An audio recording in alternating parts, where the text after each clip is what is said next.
What people don't realize is men and women, we have two actually very different sets of insecurities running under the surface. I have there's none. exceptions. You know none. that. You have none at all. Men don't have any. None. It's women. Yes. Just No, us. let's talk about yes. it. Because I just revealed one of them right there for Yes. me. You really did, right? From the Family Life Podcast Network, this is Family Life Blended. I'm Ron Deal. This donor-supported podcast brings together timeless wisdom and practical help and hope to blended families and those who love them.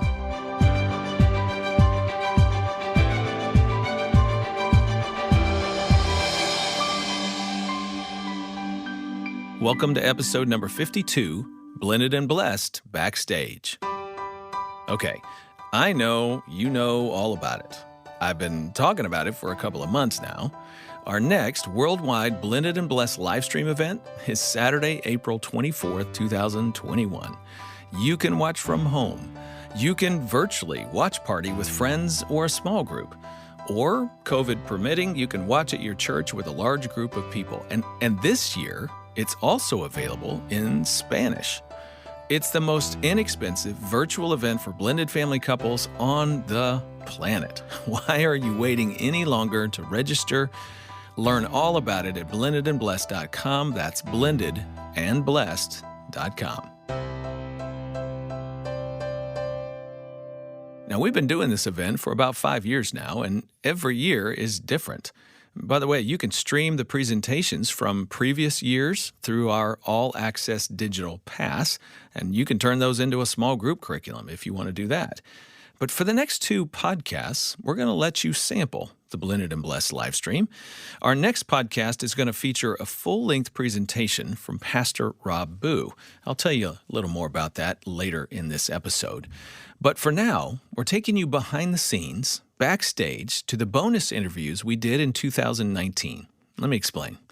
At Blended and Blessed, we invite some of the best speakers to address relevant topics for blended family couples. And then, backstage, we stick a camera in their face and ask them some questions and get their spontaneous responses. These backstage interviews are also available online through our all-access digital pass, along with over 10 hours of teaching material from previous events. On this episode of Family Life Blended, we're going to share with you the backstage interviews from 2019. Now, the couple doing the backstage interviews are Dave and Ann Wilson. They are co-hosts of Family Life Today, a podcast and national radio broadcast of Family Life, and they're also authors of the book and video curriculum Vertical Marriage. Eventually, you're going to hear them interview Lauren Reitzema, Janine McKenzie, Shaunti Feldhahn, and myself. But first up is Rob and Rhonda Boo. For over 25 years, Rob has been the senior pastor at Wheaton Bible Church in West Chicago. He's the author of the book When the Bottom Drops Out, Finding Grace in the Depths of Disappointment, which, by the way, is a book I really recommend, especially for widows. His wife, Rhonda, is a well-respected pediatrician. Both Rob and Rhonda were widowed before forming their blended family with 7 kids in 2007. So let's go backstage to Blended and Blessed. Dave and Ann Wilson have been talking with Rob and Rhonda about how their family got started when Ann asked Rob what he would do all over again if he had the chance.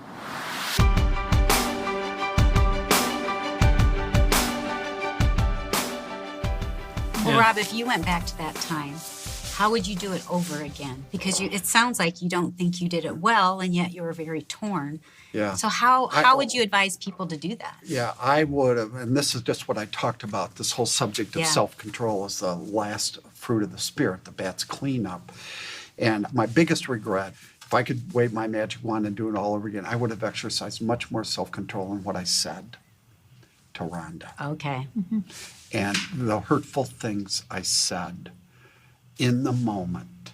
So instead of controlling my emotions, I experienced emotions that I'd never experienced before, and I capitulated to them. And I took it on Rhonda. Rhonda would take it out on me because there's a tremendous insecurity for the stepmom Yeah. in this home who's feeling rejected by a 13-year-old Right. and even by my 3 older daughters. It's not really rejection, it's adjustment. Yeah, you're trying to find your place. You're trying to find a place. And for the woman, that's why the stepmom's role is so complicated. I mean, Rhonda, what do you remember? You look like you're getting emotional. Yeah. Yeah, sometimes it becomes still very emotional. And some of the things that I wish I could go back, and I just want to apologize to Ryan because I took my anger from Rob out on him. And there were times, I mean, he was 13, 14, 15, and it obviously I've been his stepmother for almost 12 years. And things that became not important became really a rigid thing for me. And I think that was one of the things that Rob and Ryan would get frustrated over is my rigidity. I did that almost as self-preservation. It was like What do you mean by like? Give an example. Okay, What would so that be? for instance, Ryan was going to go on a mission trip and go to Haiti. And we were packing, and he wanted to buy a pack of new white T-shirts to take to Haiti. And I said, Ryan, I'm happy for you to take clothes and leave them there. You have a ton of white T-shirts. I want you to leave them, and we'll get new white ones when you come home. back. Yeah. No. He wanted new white T-shirts to take to Haiti. And this became, as you can imagine, a power play, an escalation to the point where he became disrespectful. I became angry. I told him to go to his room for the first time ever. Wow. I said, I normally let Rob do all the discipline. Yeah. Rob wasn't there. And I said, go to your room. And he said, no. Oh, Wow. I just, over white T-shirts. And that's what gets so frustrating is when you're in the heat of the moment Yeah. and you've been triangling so often that the stepmom who definitely, and I'm a trained professional, I counsel, I was in major depression and acted out a lot in anger and frustration. And I just really regret that. And as much as we read and had actually tried to be prepared, nothing can prepare you for some of these things. Yeah. And I look back and I just want to apologize over and over, but obviously things have improved over time and Yeah. maturity. The immaturity of the teen brain, as we all heard about earlier today, is definitely taking shape. And Ryan and I had a heart-to-heart, sit down on the floor, lots of gnashing of teeth and crying. Wow. I had to kick Rob out of the room and really come to Jesus moment where he said, from the time I saw you kiss my dad, I have had a hard heart against you. And that was the beginning of our relationship to where at the very end, we could hug, you know? wow. And it's not perfect. Yeah. I think there's a lot of walls that were History. built, history, and it's not perfect. But there's a new start now that he's married, and I feel really close to his wife. And I think now that, as we were told, and it is true, when the children grow and past the 7-8 year mark, things do get better. And I am so thankful. I thank the Lord every day for not having to do life alone, and that Rob was brought into my life. That's Rob and Rhonda Boo. If you are struggling with a particular stepchild relationship, I hope Rhonda's testimony there gives you some hope. Might you have regrets? Yes. Might you wish, as Rob shared, that you had more self-control toward one another? Yes. But don't give up. Persistence and patience for most blended families pays off. Learn from your mistakes and keep going. If you're a regular listener to this podcast, you've probably heard me say that it's common for adults and children to have different experiences of their own family journey through divorce, single parenting, a parent dating, and the blended family. During the 2019 Blended and Blessed, I interviewed a mother and daughter live on stage so we could hear their different perspectives. The mother, Janine McKenzie, is a speaker and relationship trainer and founder of the Center for Relationship Education in Denver. Her daughter, Lauren, works with her at that center and is the author of a book, In Their Shoes, which is a terrific look at helping parents understand the journey of children after divorce in blended families. That was live on stage. David Ann Wilson heard that interview live on stage and later talked backstage with Janine and her daughter, Lauren. So this is Lauren and Janine, and you have a unique story. In fact, we have like a little question that Ron Deal must have known about because... No, I want to ask you this first. Okay. Who cares about Ron's questions?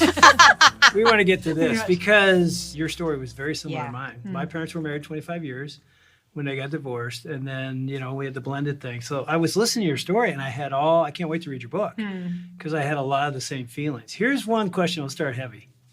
Have you forgiven?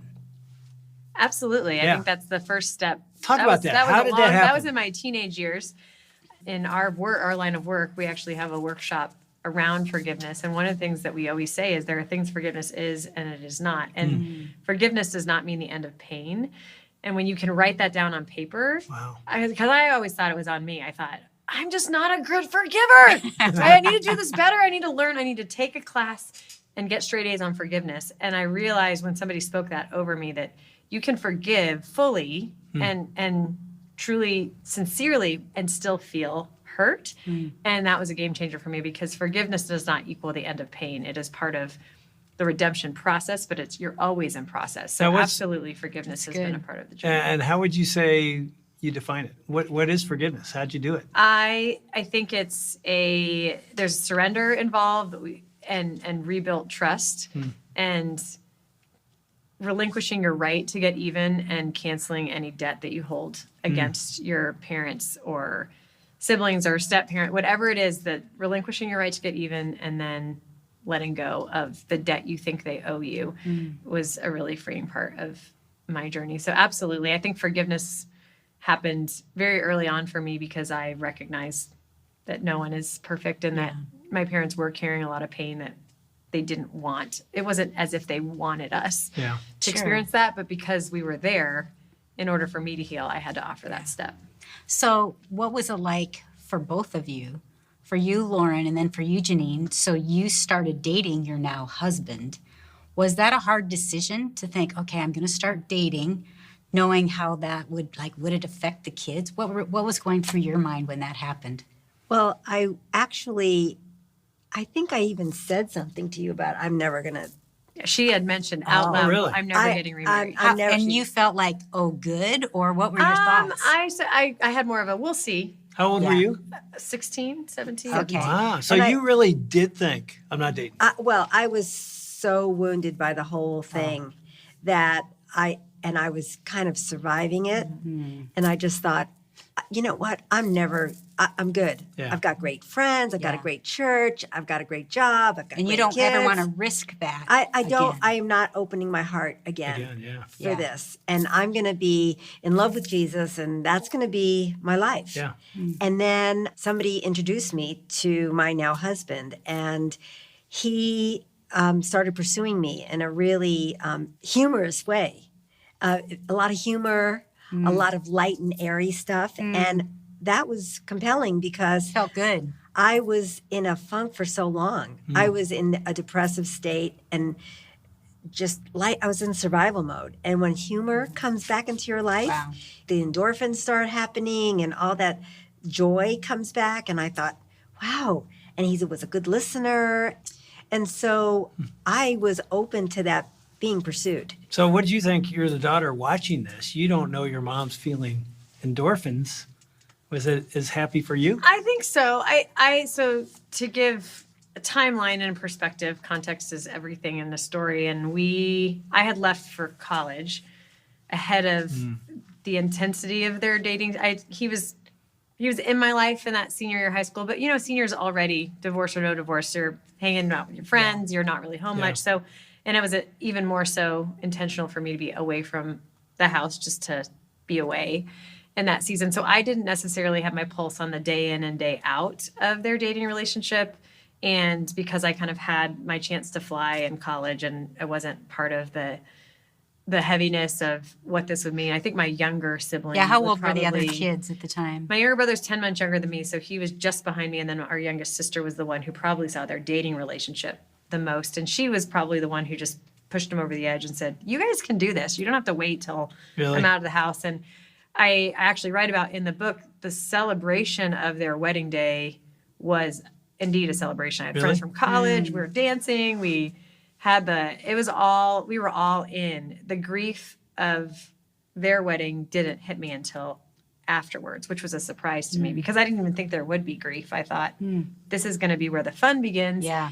And I realized that what I said from up on stage was manifesting in that, oh, this means that my forever is different on both sides now. And I haven't processed that yet. Yeah. And I don't know that, I mean, I wasn't very kind to Bruce. That's what I was going to ask, even when you shared that on stage. I think I Yeah. may have been his hardest nut to crack because I was really protective of her heart, and the charm and the humor wasn't humorous to me. It was frustrating because I Yeah. just thought, how dare you make light of such a heavy thing?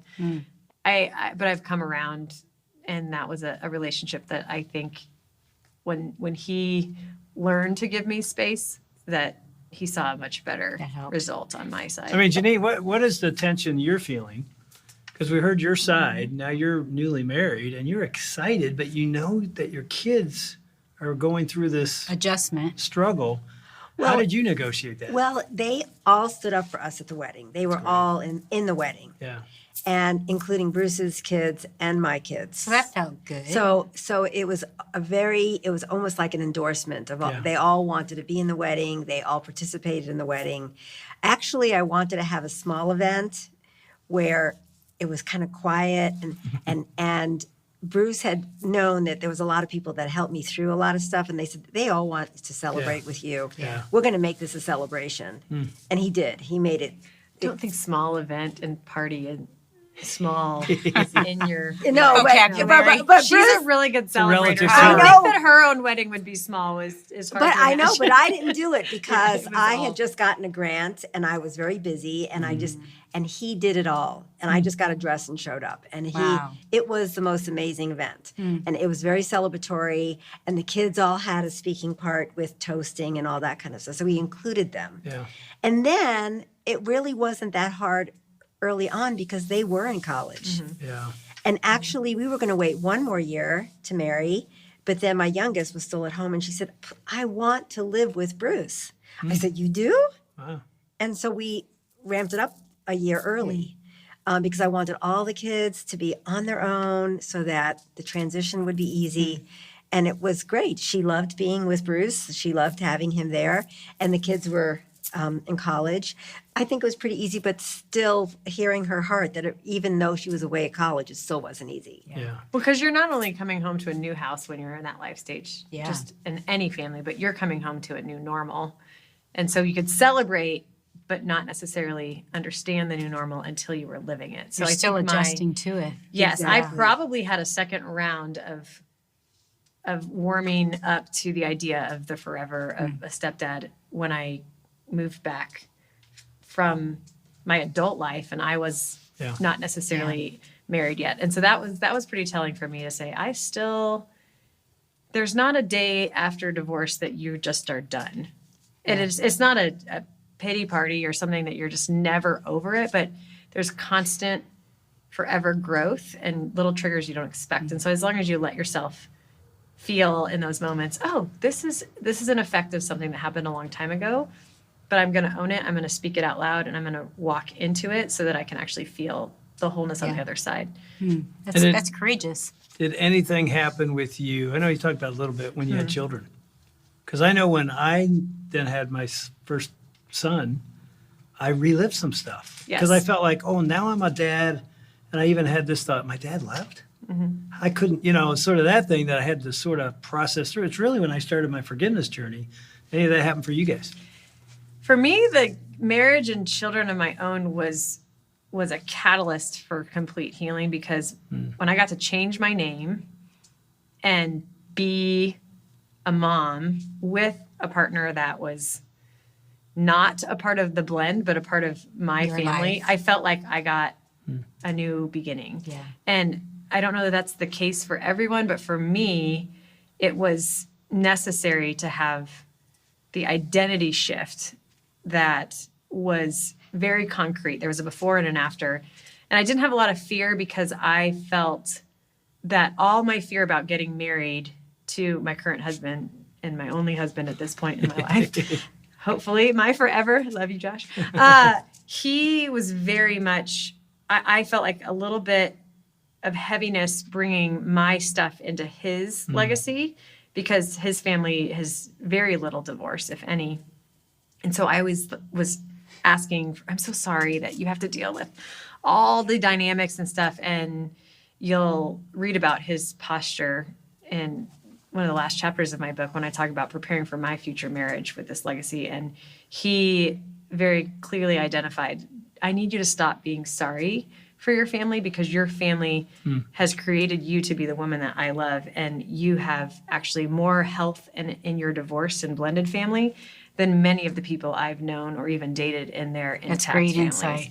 God knew that I needed his truth Yeah. to take all that insecurity and just say, Yeah. you're secure. It's made you you. So Janine, when you were dating your now husband, I heard there was a time that you were going to go to an event that his sons were having, and you decided not to go to it for the sake of their mother. Yeah. What was that? Well, the timing was pretty profound because when I started dating Bruce, his oldest son graduated from medical school. His middle son just came back from New York and was in a very lucrative business. And his third son graduated from high school. And his middle son also was getting engaged. Those are watershed moments. Yeah. Yeah. In a person's life, and especially in a mom's life. And so he wanted to bring me to all three events, the engagement party, the graduation parties, and the whole thing. And I said, I really don't think I should be there. And he said, oh, no, I want you there. So I, on my own, wrote a letter to his ex-wife and said, this is a watershed moment for a mom's, this is where you shine. And you don't need the girlfriend there. You don't need me there. And I'm just going to bow out because I'm just going to let, and she writes back a letter to me that I still have that says, no, I've heard so much about you. My boys adore you. You have been so good for Bruce in seeing the big picture and in the healing process. I want you there. And that set the tone. That's amazing. That set the tone. And also, I was very careful when I got to those events to be very low key. I'm normally Kind of be in the background. I'm really not low key. I usually work the room. Yeah. And I just thought, you know what? In these events, I'm just going to let her shine because I'm just going to be at the table. I'm not going to walk around. I'm just going to be low key. And even the boys noticed that. And they came up to me and said, you are the best.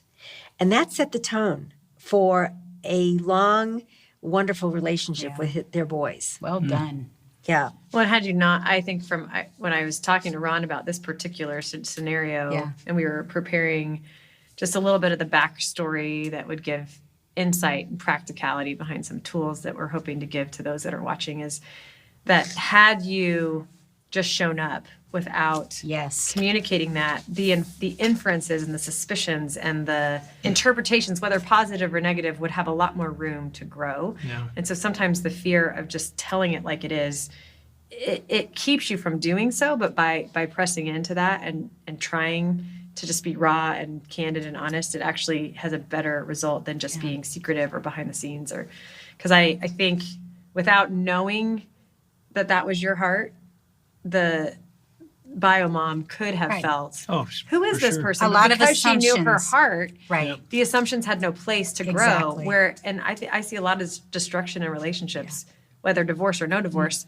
because assumptions are misplaced. And I really do see that if women can get along, it kind of it creates an atmosphere of health and growth. Because women, we can be kind of territorial. Right. And so that was really wise of you to do that. I know at our wedding, when we got married, it was the first time Dave's mom and his stepmom ever met. Wow. And we were a little worried about it. And I mean, way to go. You're teaching everybody, because my mom and dad and stepmom never talked. None of that happened. So it was the most awkward, tense-filled thing. We're in the middle of our wedding, having to watch this. It's like, it was almost like, can somebody here be a grown-up? Yes. You know, and you were. Yeah. I just want to applaud you. I mean, seriously. Me I mean, too. we've been talking all day about the fruit of the Spirit. That's selflessness. And Lauren, tell everyone the name of your book again and when it's coming out and how they can get it. It's titled In Their Shoes, and its release date formally is October 15th, but it is available right now for pre-sale on What a Amazon. great day. Mine's the 14th. Let's have a party. There you go. We'll do it. Yes, that was not intentional. Bethany book House signing said, party. a book signing birthday. I said, let's do it at the library with balloons and quiet. Oh. Quiet balloons. We Quiet may go balloons. big. Yes, October 15th. It should be guaranteed on shelves, stores everywhere, but you can pre-order it today, and it's hard to wait for things, but it's worth it. Way to awesome. go. Thanks, both of you. Thank you. And Thanks we're for your glad you honesty. joined us on All Access Backstage. That was good stuff. Thanks, guys. Thanks. For having us.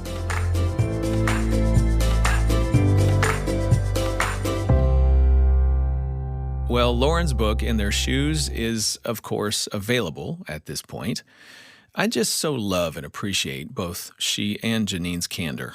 It's hard sometimes for children and parents to communicate about things they see or experience very differently in their own family. I hope you heard something in their perspectives that encourages, maybe even challenges you. Let me add one more observation about Janine's effort to reach out to the biological mother of her stepchildren and make sure that she knew Janine would take a back seat to her at the kids' events. Wow. Just wow. How diplomatic and admirable to show honor where honor is due and not compete or interfere with the relationship that her stepkids have with their mother. You got to be pretty secure within yourself to make that move, but what a blessing it can be for the children. When the two moms find peace and settle how they're going to roll together, kids win. It takes great courage to figure that out, but it is so worth it. And by the way, if you want to learn more about that subject, let me suggest episode 40 of this podcast, Battle of the Moms, with Jessica Patterson. I think you'll find it very helpful. Okay, the next Backstage interview is with Shaunti Feldhahn. She's a social researcher, speaker, and best-selling author of multiple books, including Thriving in Love and Money, For Parents Only, For Women Only, and For Men Only.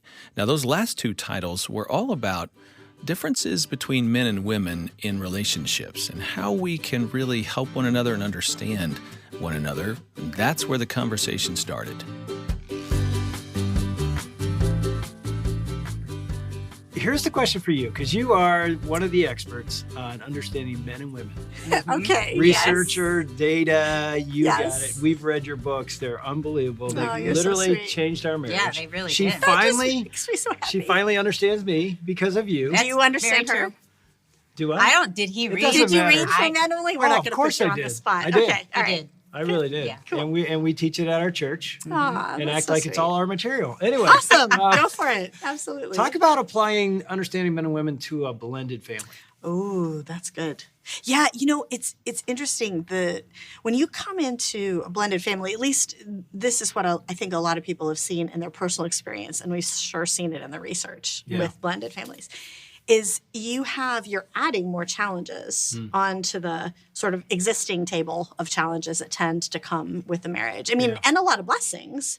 Right. A lot more opportunities for intimacy because, there's some things to overcome. But one of the things we found universally is that some of those issues that tend to get in the way, they don't have to be there. What do you mean, especially- Shaunti? Like what? Especially in a blended marriage, you have a husband and wife who really care about each other. Right. Right? They're coming into this going, we're going to do this right. We're going to make this work. And they are both trying really hard. But because they don't necessarily know some of these things about here's how my husband thinks or here's how my wife thinks, because we're different, right? Because you don't know these things, you're trying hard in the wrong areas. And you're not making each other feel cared for in the way you think I should after all my hard work. They don't feel, Yeah. Or you're trying hard, and because you don't know these things about men or women, you actually can hurt each other without ever intending to. And so it's key for any marriage, but especially in a blended relationship, to learn some of these little things so you can really try hard in the right areas. And suddenly you've got, and we've seen this in the numbers, we've seen this everywhere, you've got the husband and the wife totally pulling on the same page. And it really makes a difference for the health and the happiness of the whole family. I mean, in some ways, it sounds like a man's need and a woman's need. They're different. They're very different. Do you want me to give you Yeah, the short I version want an of that? example. Yeah. Like, Yeah. what's that look like? So, the reason is what people don't realize is men and women, we have two actually very different sets of insecurities running under the surface. No, I have there's none. exceptions. You know none. that. You have none at all. Men don't have any. None. It's women. Yes. They do. Just No, us. let's talk about yes. it. Because I just revealed one of them right there for Yes. me. yes, You really did, you right? did. The way that we sort of summarize it is essentially the question in a woman's heart, which surprises men to no end, is this sense of, am I lovable? Am I special? And it's essentially summarized like, am I worthy of being loved for who I am on the inside? And for men, it's totally different. It's, am I able? Am I adequate? Do I measure up? Am I any good at what I do on the outside? Yeah. And so because those questions are running there under the surface, those can be triggered. It's like a raw nerve. You can hit the nerve and not have any idea that's what you're doing. And it lends itself to the different needs. Yeah. And do you think with blended, because it's just more complicated, are those nerves being hit more often? That's the point. Yeah. Yes. It's those nerves are already raw. You, in most cases, not all, but in most cases, you've come from a marriage that ended because there was whatever the issues were, and your nerves have already been rubbed raw. You have a hair trigger feeling of not feeling loved, or of feeling like nothing I do is ever good enough for her. She doesn't appreciate me. And that's completely not true. The other person does feel this way. They do care. But it's easy to trigger. And so if you come into that relationship going, okay, I know that this nerve is there. I'm going to believe that it exists. And I'm not going to be like, you are so oversensitive. Yeah. Why would that bother you? That's a really good point. Yeah. Yep. To not say that. Classic example. You asked for an example. So for us as women, I was talking to this guy on the airplane because, I kind of interview every man I come across. Don't sit beside her on an airplane. That's what that means. I know, but I get, it's good information. And he was telling me about something that had happened the night before where he and his wife, they had friends over for dinner, everything was a wreck. She had to run out to a meeting, and she said, honey, would you be willing to clean the kitchen? So when I come home, we can go right to bed. And he said, sure. He said, I cleaned the kitchen. She comes home from the meeting and gives me a hug and looks over my shoulder and goes, huh. And grabs a sponge and starts re-cleaning the countertops. And he said, it just kills me because nothing I do is ever good enough for her. And when I tell women that story, it's so funny because I can see on their faces. They've done that. Well, it's not just they've done that. They think, he's so oversensitive. Wow. Yeah. As opposed to, he has a different insecurity from mine. Yeah. Like that I'd be like, yeah, whatever, he's recleaning the countertops if it was reversed. But with him, it's literally, no, you're not able. And that thing you did on the outside, it wasn't good enough. Yeah. You failed. And for us as women, we're like, wait, what? Yeah. So it's so crucial That's so what you said interesting. about the nerves. I had one woman, because we were talking about this, of how not to do this. I was leading a Bible study, and she said this to me. She goes, okay, I usually reload the dishwasher after my husband has loaded it. And I said, you do that in front of him? And she said, yes, I just tell him. That's not how you do it. And every time she reloads it. And so I said, well, he's not even going to be motivated to ever do it He's again. never going to do it again. And so Yeah. then she says, hey, I had great progress this week. During the middle of the night, I went downstairs and I reloaded it. And I was like, oh my goodness. Like, what is that need in us? That we have to do it. Yes. Yes. Yeah. Well, I hate to say it, but I mean, like, can we get theological here for a Yeah. second? Yeah. I mean, if you think about it, it kind of goes all the way back to Eve. Like, it's like, no, that's not I'm going to Yeah. do it. You do this. Our you know? control It's like, it's a issues. control thing. Yes. And here's the problem from the other side, because there's always the other side, if you don't mind, from the I want guy's to hear side. it. I want to hear the guy's side. Yeah. Yeah. Actually, this is really good for us men. I know. Because Because you you're don't really know this talking to either. women. Yeah. Oh, Yeah. Yeah. Well, and the thing from the guy's side is going all the way back to Adam. In the face of that, the tendency of Adam is to be like, Passive. fine, check out, right? gonna do Like if you think about it, and again, this is getting super theological, but seriously, Yeah. like when Eve was all like, we're going to do this. If you think about it, what should Adam have done? He should have grabbed the fruit out of her hand and chucked it back in the serpent's eye and said, stay away from my wife. Yeah. That's what he should have done. Every time I say that in a group of women, they're all like, yes, like you want that, Yeah. but you don't. Right. So from the guy's perspective, the nerve that maybe you don't realize is there is that when you back off, like in the face of, I don't know, you're having an argument or you're upset. And you know that thing where a lot of guys, maybe not you, but a lot of guys, it's like the feeling. Imperfect guys.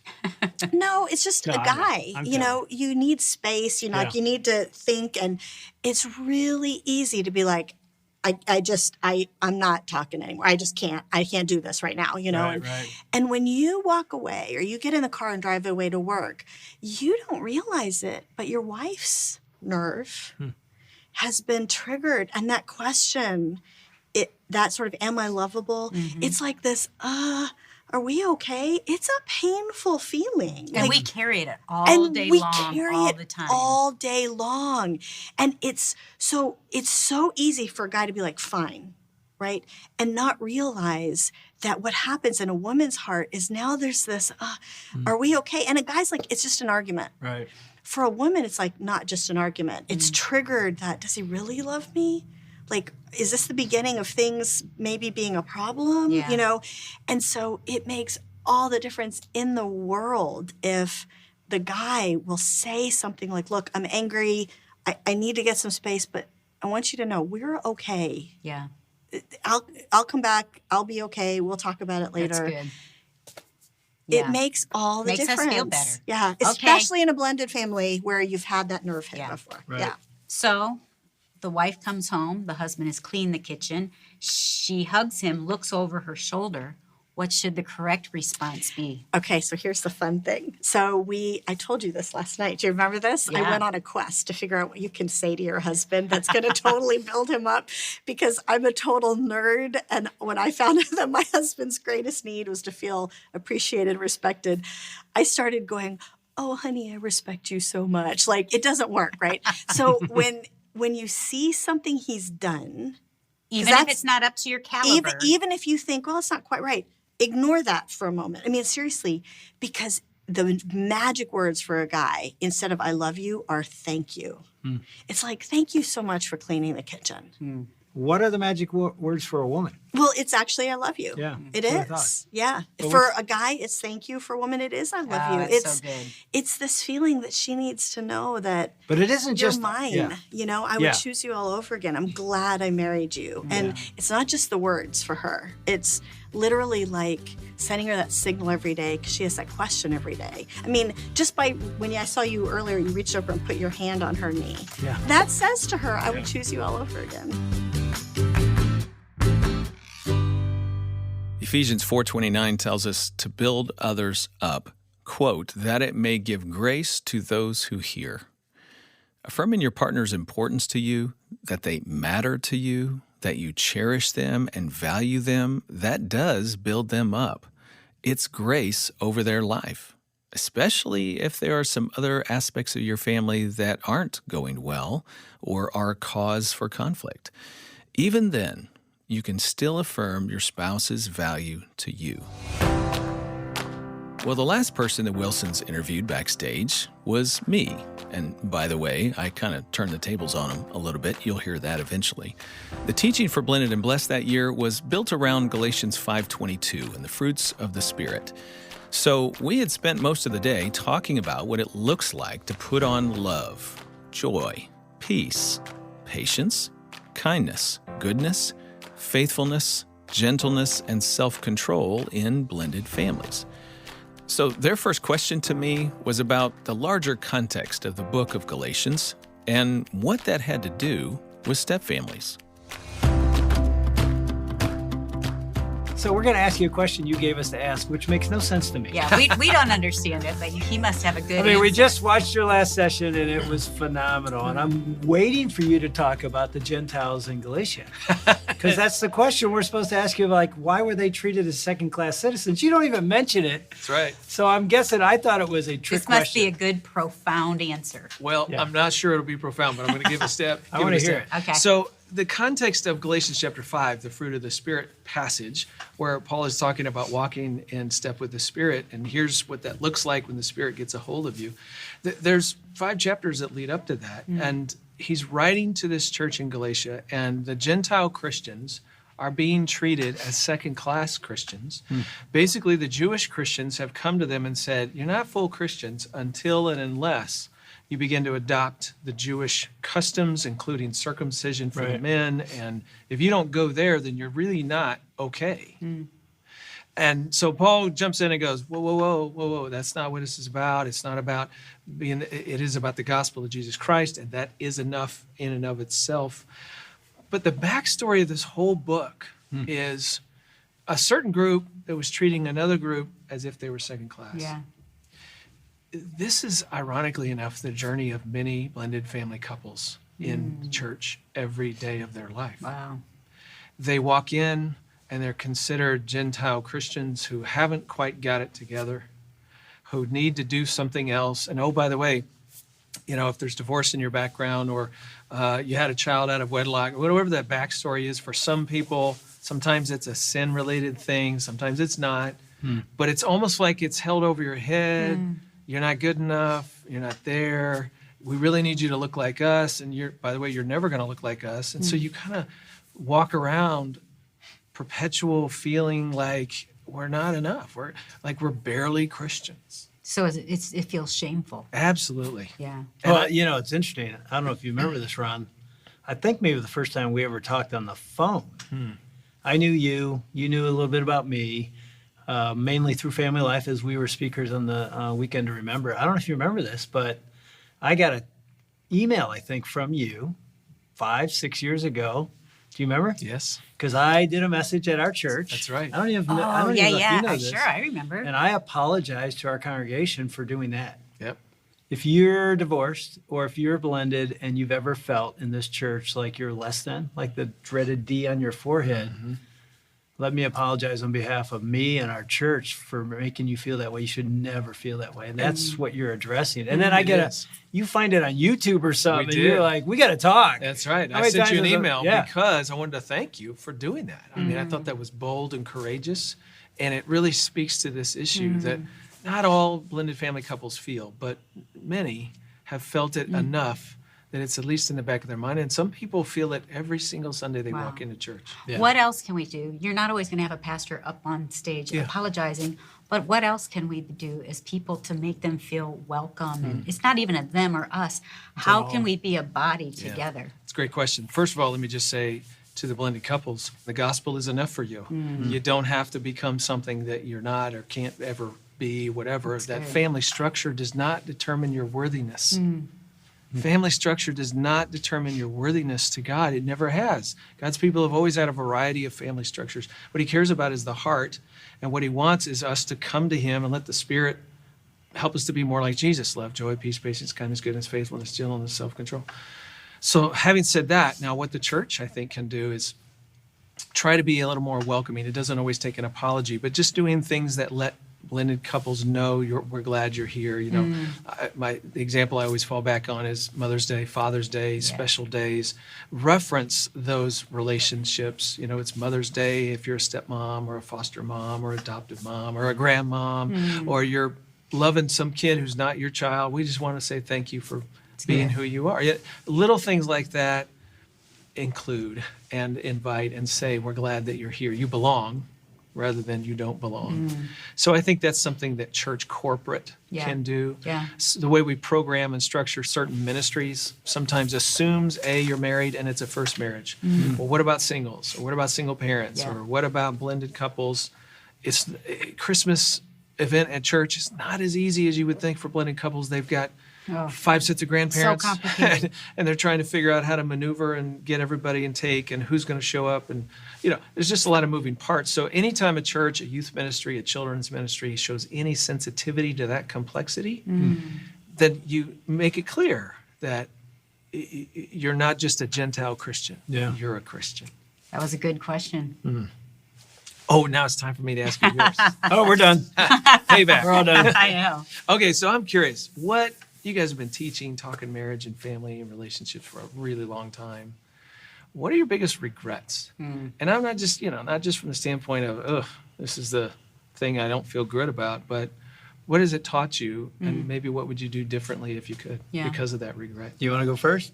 I'll go first because mine is right there. I know instantly. One of the things I really regret was that I didn't have control. We're talking about the fruit of the Spirit this weekend. I felt like my self-control of my tongue was really bad. I'm a verbal processor, so when something comes into my mind, I just said it. I'm married to one of those. Are you? And so that, it's just like, fun, isn't it?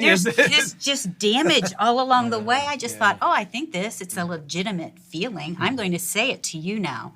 And so I hurt Dave so much that some of the things that I said, I told him that I wish I'd never married him. I would critique him constantly. And then that went right into parenting. If I thought they were doing poorly, I would address that. And I really thought that would motivate them. It does nothing. It's not motivating in the least. And so I think as I've gotten older, I wish it wouldn't have taken so long. But instead of just saying whatever I thought, I try. Don't always do it perfectly, but I've tried to use self-control and say to God, God, should I say it? That's so hard for me, just to I want to say it. And just to take a moment and say, God, should I say this? And then the next question I would ask was, if I should say it, how should I say it? And even another one, when should I say it? And do you feel like, God really speaks into that moment? And because I think we underestimate the power of the Holy Spirit living in us, who continually is speaking and guiding and encouraging. And I'll have these thoughts come into my mind, and I'll say something, I think, that was not me. I wouldn't have said it as nicely as that. And you can attest to that. Yeah, I've been on the other side of that. Both sides. The go to God first. Seriously, that were harmful. And really, it's been beautiful for decades now to watch. I don't know if it's been decades. Well, you don't Yeah. always know the process that she's going through. And we all have to go through it. And there are times you got to speak the truth in love, and sometimes it's harsh. Yeah. But it still can be packaged in a way, self-control wise, where it's love, joy, peace, patience, kindness. So some of that. So that's it. We're done. It was good to talk about that. Yeah, I want to hear yours. Your We got another regret. one. Yeah, let's hear this.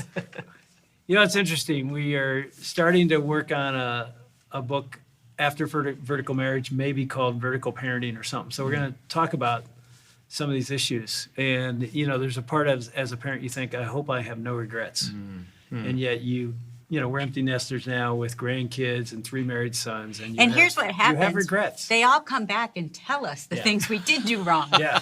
Oh, it's Great. really and we thought we were doing the best that we could, but we have hurt our kids. And I think we all do. But And one of the things I've heard, and it would be something I wish I hadn't have done, and I think I can still correct it, even with adult sons now, is I was more intimate on the stage with our congregation in sermons than I think I was in my home in the family room with my sons. For me, at least, it was easier to even be more vulnerable in front of 1,000 people than it is in front of one. Or even when the kids, sorry. Go sorry ahead. to add to this. You're supposed to have control of your tongue. Well, sometimes I would notice that when their friends came over, you were like totally into them. And I remember thinking, like, I wonder why he doesn't do that to our boys. Yeah, it was hard. Yeah. Almost scary. Yeah. Well, the intimacy of it is Yeah, scary. It is. Yeah. It is. Even to have intimate conversations. And I don't know if this was all that bad, but I remember when my sons were in high school to talk about pornography struggle or girl Things things. that are real. It Yeah. was easier Yeah. for me when they had a buddy sitting beside them at the kitchen table. Hey, Timmy and CJ, let's talk about this. Than it was no Tim there, just CJ or Austin or Cody. It was almost like, tomorrow. You know, and yet if you put me in front of 1,000 people, let's go there. You know, that would be one of my strengths. People would say, oh man, Dave Wilson, when he speaks, he's raw and real and he'll go there. And I don't think my sons felt that. And that would be a regret. You know, it's like right now I'm like, oh, I want to go back Yeah. 20, 25 years. You can't, but I can live now in the present and say, okay, I got to have the courage to go there with my adult sons And who are men grandkids. and grandkids. Okay, so we have the counselor. What is that? What causes us to not be intimate with people? Well, I think it varies from person to person. What I Yeah. would say is, there's some concern or fear. Now, sometimes that's a weird word to put on it, but, I'm just afraid of showing my kid that there's a part of me I'm embarrassed about, or it's hard for me to own up to the fact that I'm a sexual person. So when we talk about pornography, Yeah. I've had temptations with pornography. That just feels weird to own in front of my child. I'm a little embarrassed. So whatever that fear is, it's blocking that level of intimacy. And so, the thing about it, I don't know what the answer is for him, but Yeah. everybody kind of has to explore and find what that fear is. Yeah. Even now it's going to be there. Like, even though now you in the power of God, hey, that's a regret I have. I'd love to, even though they're adults, it's still going to be there. Right. Yeah. Right. And so what do? It's the same answer, whether they're still kids or whether they're grown-ups. You have to push yourself through. right through the fear. What you can't do is wait for the fear to go away. Yeah. That's what most of us do, and I'm so guilty of that. Like, Huh. when my fear goes away, then I'll take Yeah. the new action. Wrong. You won't. You'll never. Yeah. You got to push through the fear and do it anyway. Well, it was interesting watching Dave. I know that when we first got married, he's got a dad that's remarried, and they have a blended family with Dave. And I remember the first time his dad came over, and I knew his mom really well. I knew her story of their divorce and everything that happened. So his dad came to our house, and I said, "Oh, Dave, I've been dying to ask you. Tell me about the divorce. Did you regret it? What did you feel about it?" Oh, when she said that, we're several months into our marriage. Yeah. And my dad's sitting across. We had never, I might mention this in our talk, we have never one time in my life talked about this. Wow. I heard my mom talk about it. Yeah. Never. So when she said that, I almost like, what are you doing? You're breaking the rules. Yes, Do breaking not the bring rules. that up. Yeah. He is going to be so mad. But of Wow. course, she's, it's already out. And I'm sitting there like, oh no. And my dad goes, oh, I'd love to talk about this. Wow. I mean, he had longed to talk about it. No He one wasn't had mad asked at all. him his He's just side. like, yeah, I'd love to tell you. And I learned for the first time, I was 22. And they've been divorced since I was 5 years old, 6 years old. I learned for the first time my dad's side of the story. Wow. We never talked about it. You talk about lack of intimacy. When That's I what I would was visit thinking. him and my stepmom, we never talked about anything. Yeah. And never really did with my mom. So here it was. And there, I'm not blaming that and saying I'm a victim. It's like, no, that was there. It was a built-in sort of rule that you're right, Ron. It's like, now as a man, and I want to speak to the young men and women. It's like, don't wait till you're 61. Start right now. Seriously, step into that fear, reject passivity, and say, okay, God, with the Holy Spirit we've been talking about all day, the power of the Holy Spirit to give you self-control and the fruit, go. Go step there, and don't be sitting here decades later saying, I wish I would have. You can do it today. Hey, I'm wondering, did you notice that as Dave talked about how his parents never spoke about difficulties, he was also revealing why he has struggled to engage his own kids one-on-one. He learned to avoid the hard stuff and the intimate stuff. I got to tell you, I can relate to that. I'm still uncovering how the family I grew up in has influenced who I am today. And my bet is that you are too. Our family of origin, as we call it, has a big influence on who we are, the rules we live by, and what we expect and strive for in relationships, even as adults. Keep reflecting on your childhood and connect those dots, the past to the present. Figure out what triggers you, what limits you, even today. Keep working on it, you and me both. Well, I'm Ron Deal, and this has been a special edition of Family Life Blended. If you'd like more information about my guests, you'll find it in our show notes, or you can check it out on the Family Life Blended podcast page at familylife.com/blended podcast. And as I said earlier, our next Blended and Blessed live stream will be Saturday, April 24th, 2021. You can attend from anywhere in the world, and churches can host the event for couples. This year's event will be streamed in Spanish. Learn all about it at blendedandblessed.com. That's blendedandblessed.com. You know, if you haven't already, you can subscribe to this podcast. Just go to Apple Podcast, Stitcher, Spotify, wherever you get your podcast. Search Family Life Blended. By the way, you can also listen on YouTube and the new and improved Family Life app, which lets you take notes while you listen. That's kind of cool. Family Life Blended is the leading resource for stepfamilies around the world. Please visit us at familylife.com/blended. We have all kinds of free content for you, as well as books, videos, resources, online tools, information about classes and events. Please come visit us. We'd love for you to learn more and tap into all of those resources.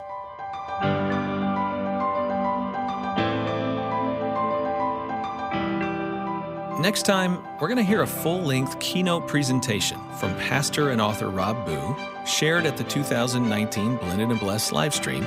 It's about the importance of self-control. You and I do not have the power to conjure up self-control on our own. I am not going to give you 5 steps to greater self-control. I'm going to give you what the Bible gives you. That's Rob Boo, next time on Family Life Blended. I'm Ron Deal. Thanks for listening, and thank you to our Family Life Legacy partners for making this podcast possible. You can join them if you'd like and make a donation specifically to Family Life Blended and help us produce this podcast and other resources. Just go to familylife.com/blended podcast and click the donate button. Our chief audio engineer is Keith Lynch, Bruce Goff, producer, mastering engineer Justin Adams, project coordinator Ann Ancaro, and theme music provided by Braden Deal. Family Life Blended is produced by Family Life and is part of the Family Life Podcast Network.